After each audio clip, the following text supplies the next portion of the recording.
लोकसभा चुनाव में नेताओं का पाला बदलने का सिलसिला लगातार जारी है, लेकिन इस बीच सबसे ज्यादा चर्चा राजस्थान में वसुंधरा का गढ़ कहे जाने वाले हाड़ौती क्षेत्र की है, क्योंकि यहां से एक एक करके राज्य समर्थक पार्टी का साथ छोड़ कांग्रेस में शामिल हो रहे हैं। विधानसभा चुनाव के दौरान अमीन पठान ने बीजेपी का साथ छोड़कर कांग्रेस ज्वाइन कर ली थी।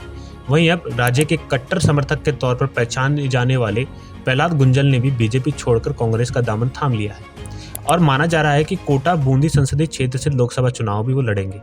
इनके अलावा पीपलदा से पूर्व विधायक विद्याशंकर ननवाना, महिपत सिंह हाड़ा और विधानसभा चुनाव में भी बूंदी से बीजेपी के बागी रहे रुपेश शर्मा के कांग्रेस में शामिल होने को लेकर चर्चाएं तेज चल रही है। सभी नेता राज्य के समर्थक के तौर पर माने जाते हैं। गुंजल ने कांग्रेस का दामन थामा, राज्य भी नहीं मना पाई। बीजेपी को उठाना पड़ सकता है बड़ा नुकसान। हाड़ौती में बीजेपी के लिए अब जीत मुश्किल। कांग्रेस भी अब बीजेपी की तर्ज पर रणनीति कर रही तैयार।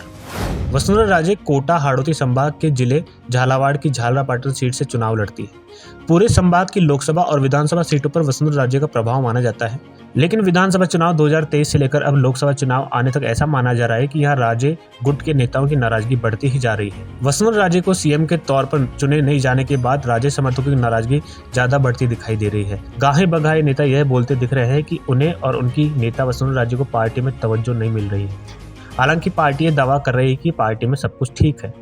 वसुंधरा राजे को पार्टी ने मना लिया है, लेकिन इन सब के विपरीत प्रहलाद गुंजल के पार्टी छोड़ते ही सुखबुगाट ने एक बार फिर चर्चा छेड़ दी है कि क्या वाकई में ऑल इन वेल। बीजेपी में हाड़ौती संभाग से अमीन पठान और अब प्रहलाद गुंजल के पार्टी छोड़ने के बाद इसके सियासी असर को लेकर चर्चाएं हो रही है।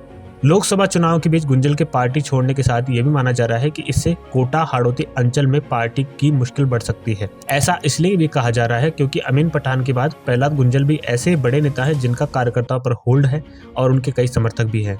विधानसभा चुनाव से पहले बीजेपी से कांग्रेस में शामिल हुए अमीन पठान भी इन दिनों चर्चा में है। लोकसभा चुनाव से पहले उन पर आरोप लगा कि उन्होंने वन भूमि पर अपना फार्म हाउस बनाया और जब उस पर कार्रवाई करने वन विभाग की टीम पहुंची तो उन्होंने सरकारी कर्मचारी के साथ मारपीट की और राजकाज में बाधा डाली।